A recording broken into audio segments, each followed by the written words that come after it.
mo pa ito alam, marami ka pang hindi nagagawa. Marami ka pang hindi alam. So what are these things, basic things, before we go to the nitty-gritty of our company? For us in this industry, mga kapuso, dalawa lang po ang uri ng tao sa mundong ibabaw. Those people living in this category we define as linear income. Ano yung mga linear income worker na yan? These are people who keeps on working every day simply to get paid. Sipag nila magtrabaho. How are they spending their work or their time? They're spending 100% of their own effort. Mag-isa lang sila. What's wrong with the scenario? Wala po. But according to so many experts and authorities in this business industry, okay lang mapunta ka rito, kaya lang mga 3 to 5 years lang. Huwag kang magbababad dyan. Sino po ba yung mga naririyan? Alamin natin. Tatrabaho para kumita. Guys, pag binaliktad natin, no work, no pay. Ulitin natin para mas masarap. No work, no pay. Ilang taong ka lang, no work, no pay. 10 years, 20 years, ang tanda mo na, may rayuma ka na, may apo ka pa, may sakit ka na, no work, no pay ka pa rin. Masakit o hindi? Sabi sa Bible, the truth, it may be painful, but it will set you free. Ang katotohanan po, kadalasan masaklap at makirot. Pero kinakailangan tanggapin. Bakit? Baka binabangungot ka na, nag-i-enjoy ka pa rin. Oo nga naman. Ilang taong ka lang no work, no pay. At yung mga bata-bata pang naririto, yan. Yung mga bata-bata pang naririto, si Lola humiti. Sabi ko, bata-bata. Yung mga bata-bata pang naririto, ilang taong ka pa magiging no work, no pay. Why? Because if you belong to this category, mahihirapan ka umasenso.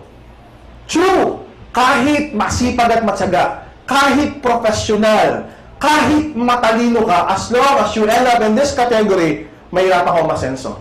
Let's prove it one by one. Sabi ng magulang natin, anak, magpakatalino ka. Salihan mo lahat ng contest, lahat ng mga quiz bee. Pagkatapos mo mag-aral, maghanap ka ng trabaho. Mag-apply ka sa kumpanya. At balang araw, yayaman ka din. Eto na, may kilala ko. Elementary, classmate ko, valedictorian. High school, valedictorian. College, cum laude. Nag-masteral pa. Tapos ngayon, empleyado. Hindi pa masok ng 3 months. May kita wala? Wala. Di ba wala yung talino? Ano point ko? Professional. Sabi niya, pag professional ka, magiging asensado ka. Doktor na tulad ko, professional. Kinakailangan mag-clinic at magpasyente para kumita. Tama po ba? Yes. Doktor na walang pasyente, walang clinic, may kita wala? Abogado, number 1 sa bar exam, walang kaso, may kita wala?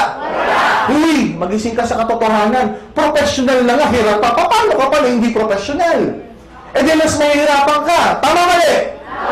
Sabi ng isang magaling na senador, ang tagumpay nasa sipag at itanong mo sa sarili mo yan, kung yan totoo, di dapat lahat ng magsasaka tagumpay. Dapat lahat ng mangingisda tagumpay. Di ba sino pa sisipag sa magsasaka at mangingisda? Alas 4:30 ng madaling araw, nasa dagat na, nagsasaka na, habang tayong lahat tulog pa. Sino pa sisipag sa kanila? Pag uwi ng bahay, may sariling bahay at lupa, wala. Baon nga sa utang, Nasaan ang tagumpay dun? What do I mean? If you put those attributes, those characteristics, those features that I've mentioned, pag nilagay mo sa linear income, you'll be frustrated. Mahihirapan kang umasenso. Ay, Dok, ano ba yung dapat naming mapag-aralan? It's what we define in this industry as residual income. Dok, ano yung residual income? This is an opportunity, a chance, a once in a chance, a once in a lifetime chance na darating sa buhay mo, hindi ka na nagtatrabaho, but you keep on getting paid exponentially. Dok, ano ibig sabihin yan? Natutulog ka na, kumikita ka pa rin. Limpak-limpak pa, gusto nyo ba na gano'n? Eto maganda. Nagbabakasyon ka na kasama yung mga mahal mo sa buhay, abay may kita ka pa rin limpak-limpak. Gusto nyo ba na gano'n? Eto yung nangyayari na ngayon. Ayaw mo na ng kita. Abay may kita pa rin. Maganda o napakaganda? sabi ng isa, Dok, ako kaya matulog sa trabaho ko bukas, may kita kaya ako? Parang si Santi ka, huwag mo na gawin yun.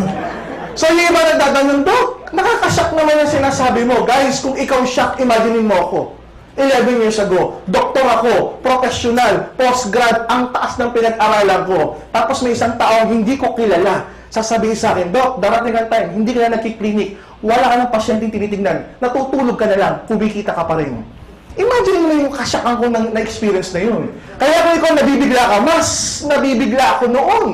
Until ipinaliwanag sa akin kung paano. Paano? Through an equation. Sabi sa akin, girls, guys, with what you're doing, you're spending 100% of your own effort, mag-isa ka lang. With what we're preaching, you have the chance to have 1% of 100 people. Sabi ko, paano magkaiba yun? Eh, parang pinagbaliktad mo lang yung prosyento at mga zero. Sabi sa with what you're doing, sa ginagawa niyo po ngayon, pagbukas, Tuesday, hindi ka pumasok, nagkasakit ka, tanggal yung 100%. No work? No way. Kahit masipag, matyaga, professional, matalino ka pa. With what we're preaching, mawala ka man sa 100, abay may 99 ka pa. And of this 99, may 1% ka pa rin on each and every one of them. May kita wala. Yeah. And that's what you call residual income. Eh, sino ba yung nagpauso niya? There's this guy by the name of J. Paul Getty. Sabi niya, I would rather have 1% of so many people than to spend 100% of my effort alone.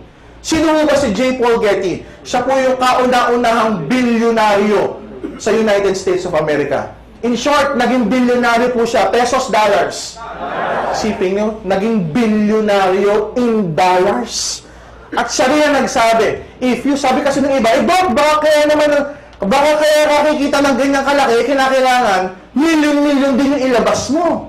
Hundreds and thousands of pesos na kinakailangan ilabas para magkaroon ka ng residual income. Siya na mismo nagsabi, if you do not have enough funds to put up a multinational company, sabi niya, you may have an option of joining a distribution business and harvest the same effects of residual income. Ganun din pala if you join a distribution company. That's why AIM Global, Alliance in Motion Global Incorporated, is a distribution company. We have partners in the United States. We have lucrative products. We have a very lucrative compensation plan. So to start with, are you ready to learn? Yes! The four companies, Alliance in Motion Global, we partnered with, pakita mo na, we partnered with Nature's Way. Sino po ba ang Nature's Way? Nature's Way has been existing for almost 45 years, to be exact. This is a $1 billion a year company. Yeah, $1 billion a year company.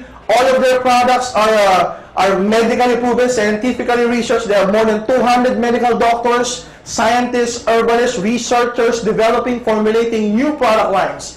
But what I love about this great company is this. All of their products have very high ORAC value. Doc, ano yung ORAC value? Stands for Oxygen Radical Absorbance Capacity. Doc, ano ba yung ORAC na yan? Mini-measure niya yung mga elements that we call antioxidants. Doc, ano naman yung antioxidants? According to so many research done, not only by Nature's Way, but a lot of independent medical communities, ang sanhi po ng lahat ng sakit sa buong mundo, mula sa simpleng ubot-sipon hanggang sa pinakamalalang cancer at even AIDS ang may kasalanan, free radicals. E nasan po ang free radicals? It's in the air that we breathe in. Question, may iwasan po ba ang hangin? Pag inaiwasan mo ang hangin, abay, kinuha ka na ni Lord. Hindi natin may iwasan yan. Some of the people are asking me, Doc, paano nasa hangin yan? Can you please explain it to us na mauunawaan namin? Guys, imagine mo to. Imagine mo tong pentel pen na hawak ko as a nail. Okay? Pako in Tagalog. Ang nail po ba or pako, may buhay o wala? Ilagay mo yan sa isang tabi. And the free radicals that I'm talking about, itong mga free radicals that I'm talking about, okay, they usually take action on anything, even on nails. So what will happen? Titirahin ng free radicals yung pako. Guess what? After a few days, ano nangyari sa pako? Very good. Alam na alam nyo, kinakalawang. Eh, katawan natin, may buhay o wala? Meron yung buhay, and worst of all, kinakalawang din yan.